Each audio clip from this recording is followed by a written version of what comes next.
नमस्कार welcome to smart गृहिणी। आज आम झटपट तैयारी बहुत सिंपल इजी और टेस्टी रेसिपी कदली भजा तैयारी करिए देखिबा। एथिपे मु एपरी दुईटी कदली नेछि स्कारपर साहाय्य कदलीर चुप्पा को काट दबा। पूरा चुप्पा को भल से काढला परे पानी रे पकेकी याकू धोई दबा। धोइला परे याकू राउंड राउंड शेप करी काटिबा। बेसी मोटा नुह कि पतला नुह मीडियम साइज रे याकू काटिकी रखिबा। पूरा कदली काटला परे एथिरे स्वाद अनुसार लूण लंका गुंड हलदी पकेइबा। जीरा धनिया पाउडर पके दबा। खूब कम 1/4 स्पून आमचूर पाउडर पके दबा। ए सब पकेला परे याकू भल से मिसेई रखिबा।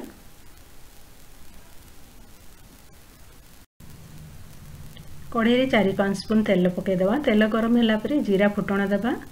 मिठे आधा स्पून चोपा छोड़ा बिरी डाली पकई। बिरी डाली ऑप्शनल अच्छे, आप चाहिए स्किप करें।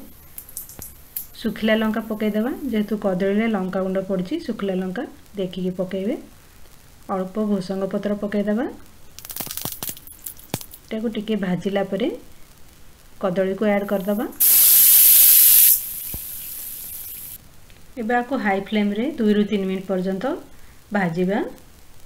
2-3 मिनट पर फ्लेम को लो कर दबा और ढाकुणी बंद करी याकू कुक करिबा। 2 ରୁ 3 मिनट पर ढाकुणी खोलिकी देखिबा। जदि कदली नरम हेई न थाए याकू आउथरे भल से मिसई दबा। पुणी से ढाकुणी बंद करी आउ 2-3 मिनट पर्यंत कुक कर दबा। 3 मिनट हेई सारछि। ढाकुणी खोलिकी देखिबा कदली हमर भल से सिझी जाइछि। एबे एथिरे आमे ये भजा को क्रिस्पी करने आधा स्पून चाउल गुंड पकईदबा। चाउल गुंड पकड़ा द्वारा ये कदली भजा बहुत क्रिस्पी हो तैयारी होता है। एबे फ्लेम को मीडियम रे रखी 2 ରୁ 3 मिनट पर्यंत या भल से भाजीदबा। आमर टेस्टी और क्रिस्पी कदली भजा तैयारी होगला। आपण यहाँ निश्चय ट्राए करंतु। जदि यही रेसिपी बा वीडियो भल लगिला प्लीज लाइक और शेयर करंतु। और मो चैनल को जदि सब्सक्राइब करना ताहले तले लाल कलर बटन दबाई मो चैनल को सब्सक्राइब कर दियंतु। धन्यवाद।